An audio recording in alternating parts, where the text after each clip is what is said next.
녹화를 시작하겠습니다. 오늘은 런던 베이글 뮤지엄 직원 과로사 사건 관련해서 논문을 하나 준비했어요. 사실 이게 굉장히 저희 분야에서는 관심이 많은 분야거든요. 세부 분야. 직업환경의학에서는 특히 직업의학에서는 장시간 노동에 대해서 굉장히 엄격합니다.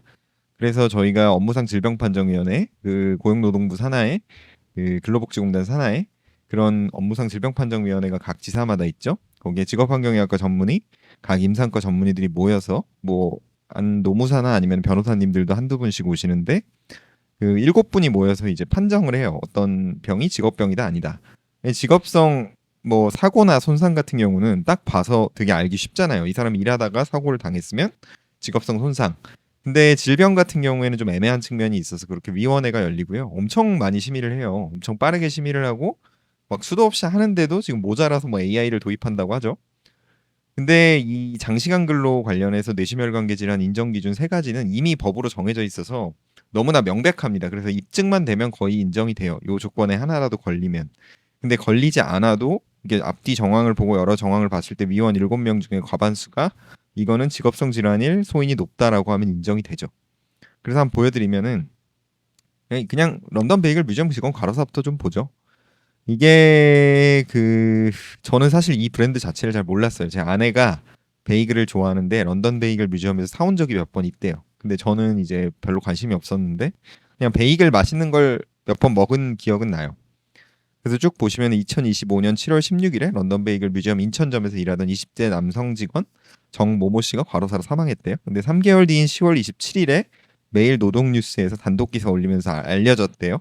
미리 알려졌어야지 이게 왜 언론에서 다루지를 않았나 보네요. 그래서 입사한 지 14개월 됐는데 숙소에서 심정지 상태로 발견됐대요. 이런 분들 굉장히 많아요. 이게 꼭 런던 베이글 뮤지엄 아니어도 업무상 질병판정위원회 가면 뭐 제가 이런 속된 말로 수두룩 빽빽 아니 뭐 엄청 많습니다. 예, 근데 여기서는 아마 브랜드도 브랜드고 좀 젊은 직원이 사망해서 아마 관심이 좀 있었던 것 같아요. 안타까운 일이죠. 9분 만에 구급대원이 도착했는데 이미 사망한 상태였다. 뭐 서든 카디악 데스죠. 그래서 뭐 아마 카디악이겠죠. 그래서 일주 동안 80시간을 일했다. 뭐 하루 평균 13시간 일했다. 휴무일에도 동원됐다. 인천점 문 새로 문 열면 당연히 그렇게 하게 되겠죠. 일을 시키면 안 되지만 일주 평균 58시간을 일했다. 뭐 52시간 근무를 어겼다. 뭐 근무제 위반했다.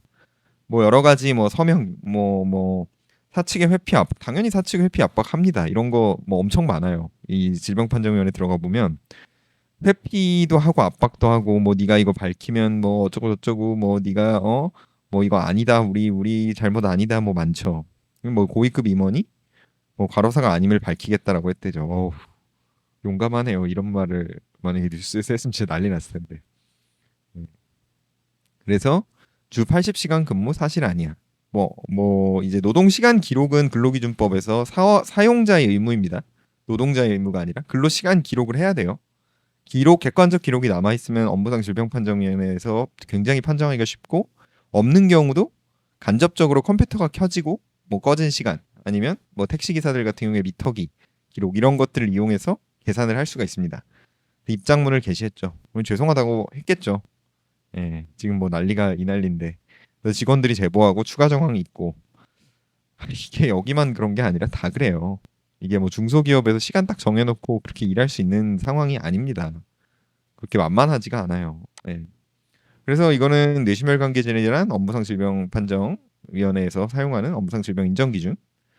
우리나라에서 정해놨죠. 고용노동부에서. 그래서 그냥 핵심만 보죠. 24시간 이내 업무와 관련된 돌발적이고 예측 곤란한 사건이 발생하고 급격한 업무 환경이 변화했을 경우 그 경우에 뇌심혈관 질환이 생기면 인정이 됩니다.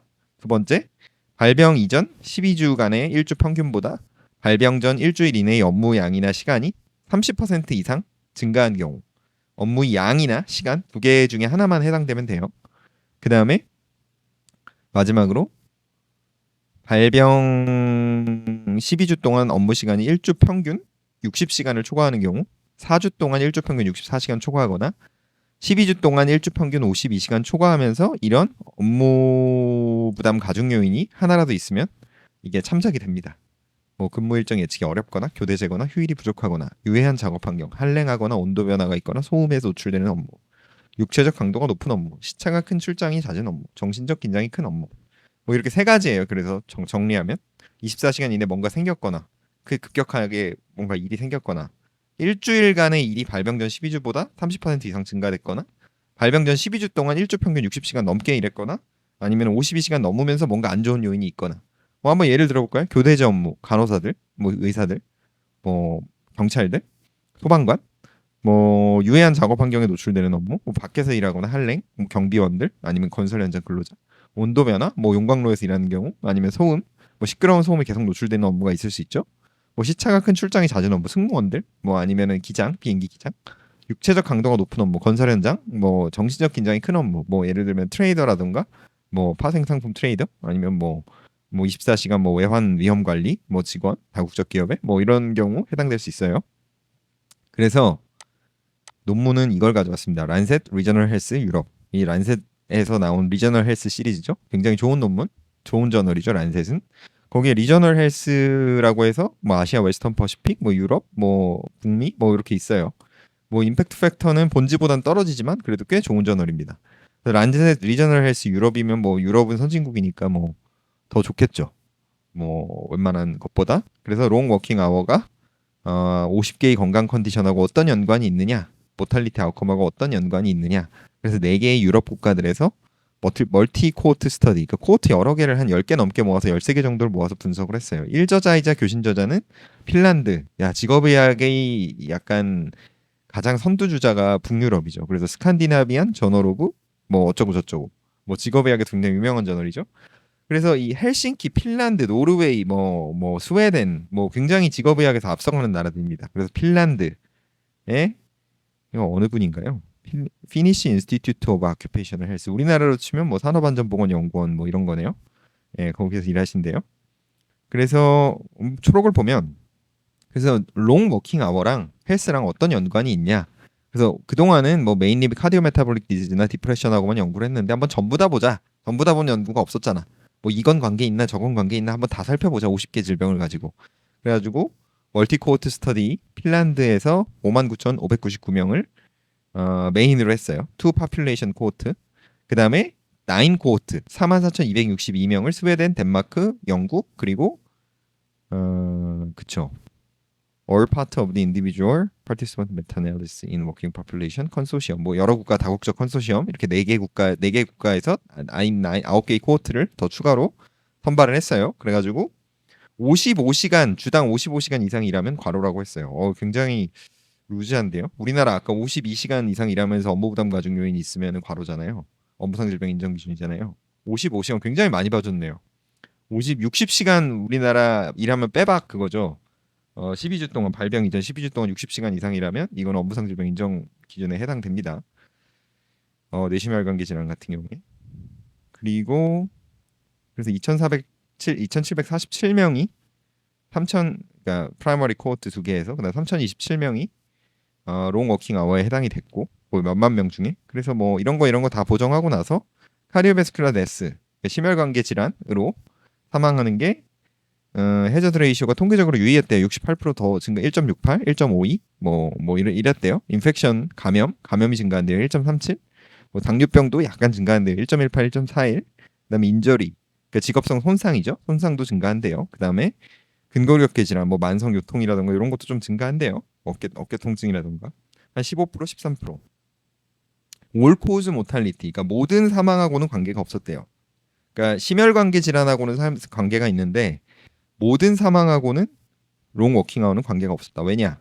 롱 워킹 아워 하는 사람이 좀 건강하거든요. 헬시 워커 이펙트라고 해요. 건강 근로자 효과. 그런 것 때문에 롱 워킹 아워 하는 게 올 코즈 모탈리티하고는 관련이 없을 수 있습니다. 대신에 롱 워킹 아워 하는 게 확실히 카디오베스큘라 데스하고는 관계가 있었다는 거죠. 그러니까 헬시 워커 이펙트를 뛰어넘는 거죠. 카디오베스큘라 데스에 대해서는. 그래서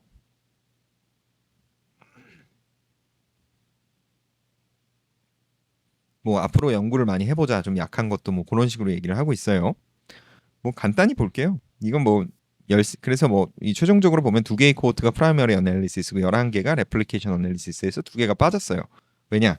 아웃컴에서 미싱 데이터가 있었고 너무 아웃컴 이벤트가 적어서 하나는. 그리고 2개 빼고 9개 코호트. 아까 말했죠? 59,599, 442, 44,262명.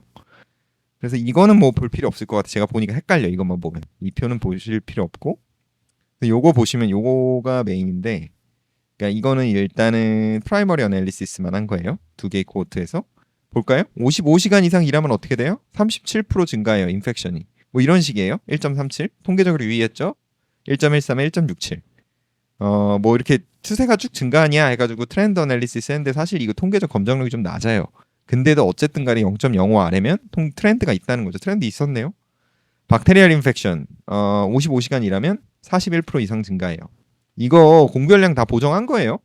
그러니까 여기 뭐냐 어딨냐 잠깐만요. 공별량 보정하는 거 여기에 쭉 글로 써져 있죠. 코베리에이트 스태티스티컬 어널리시스에서 이 표 밑에 보면 공별량 어떤 거 보정했는지 쭉 나와 있어요. 뭐 age models are adjusted for age, sex, SES 뭐 어쩌고 저쩌고 엄청 많이 보정했어요. 그러니까 거의 정확해요. 다 DH 그래가지고 이 사람들 그 한 거예요. 그래서 보시면은 맞아 볼게요. 그래서 엔도크라인 디지즈 내분비계 질환이 55시간 이상 일하면 25% 이상 증가하더라. 이거는 트렌드는 또 없었네요.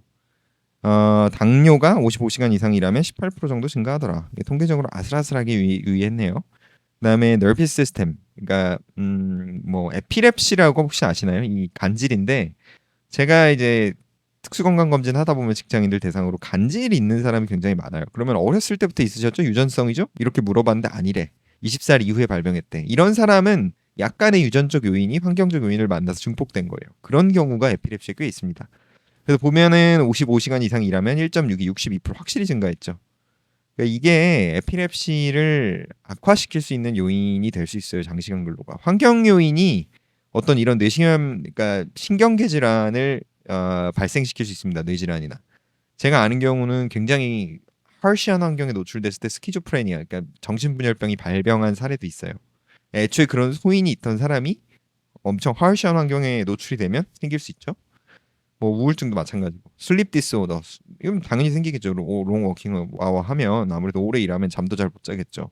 33% 증가했고 머스큘로스켈레탈 시스템 근골격계 질환 15% 증가했고 뭐 약간 증가했네요.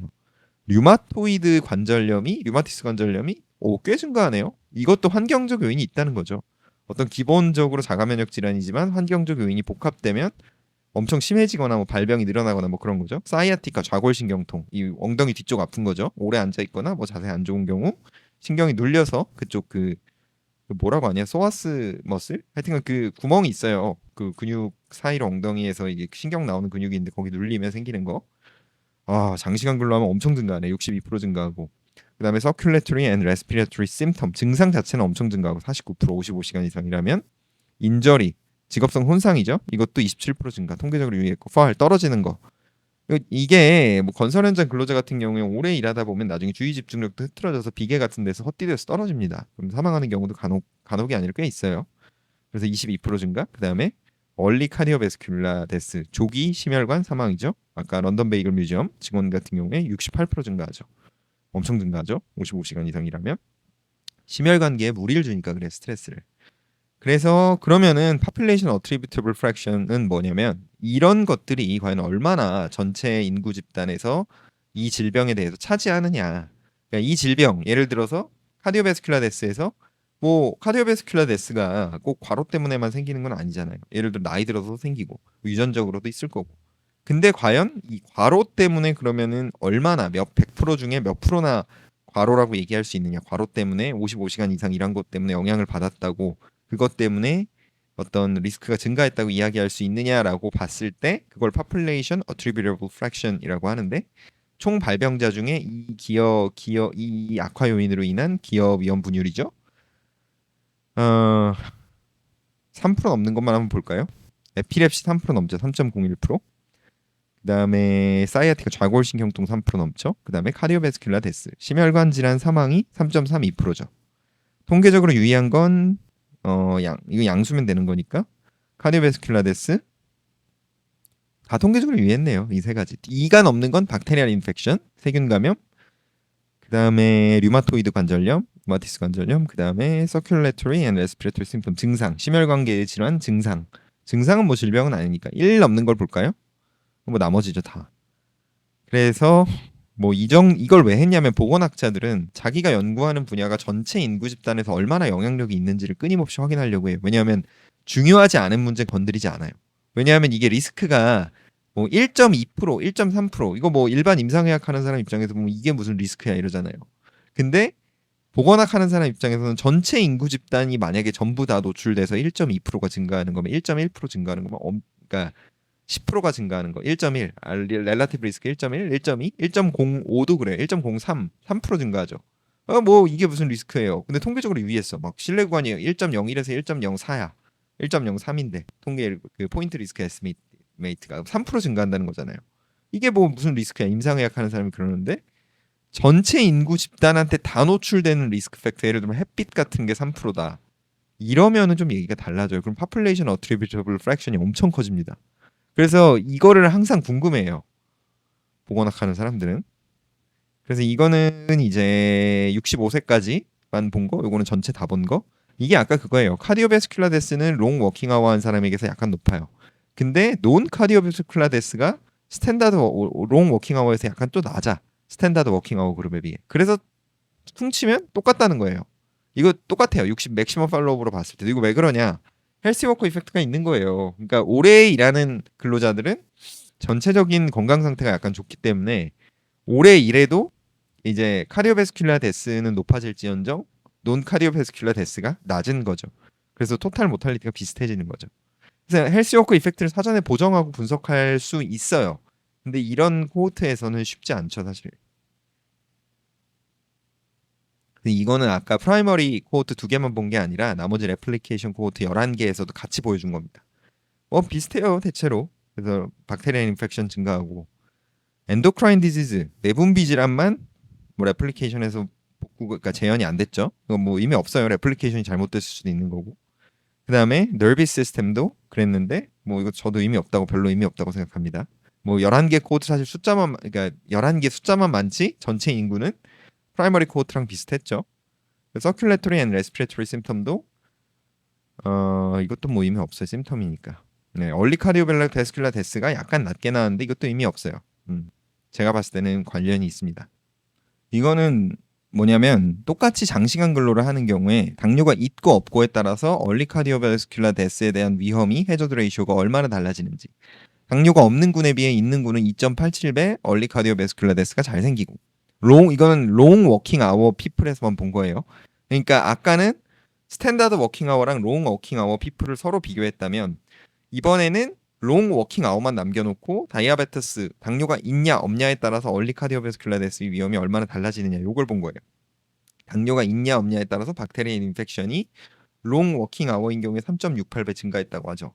박테리얼 인펙션이 있는 경우에 다이아베테스 위험 이거는 뭐 사실 뭐 의미가 없죠. 이게 그러니까 모든 보건학자가 의사가 아니기 때문에 사실 요렇게 별로 의미 없는 부분에 대해서도 분석을 좀 할 수는 있는데 어쨌든 보건학이라는 분야는 의학보다 훨씬 크고 훨씬 연구자가 많기 때문에 우리는 이걸 이해해야 합니다. 당뇨가 있는 경우에 머스큘로스켈레탈 디지즈가 뭐 이렇게 이것도 뭐 제가 봤을 땐 크게 의미 없는 건데 머스큘로스켈레탈 디지즈가 있는 경우에 인저리는 롱 워킹 아워에서 1.52배 증가했다. 이건 좀 의미가 있죠. 인저리가 있는 경우에 롱 워킹 아워 그룹에서 머스큘로스켈레탈 디지즈는 1.56배 증가했다. 뭐 이것도 의미가 있죠. 어쨌든 간에 롱 워킹 아워 그룹에서 관련성을 본 겁니다. 질병 간에. 이게 논문 끝일 거예요. 그래서 제가 얘기하고 싶은 거는 요거죠. 좀 쉽게 볼까요? 프라이머리 애널리시스만. 네, 요거죠.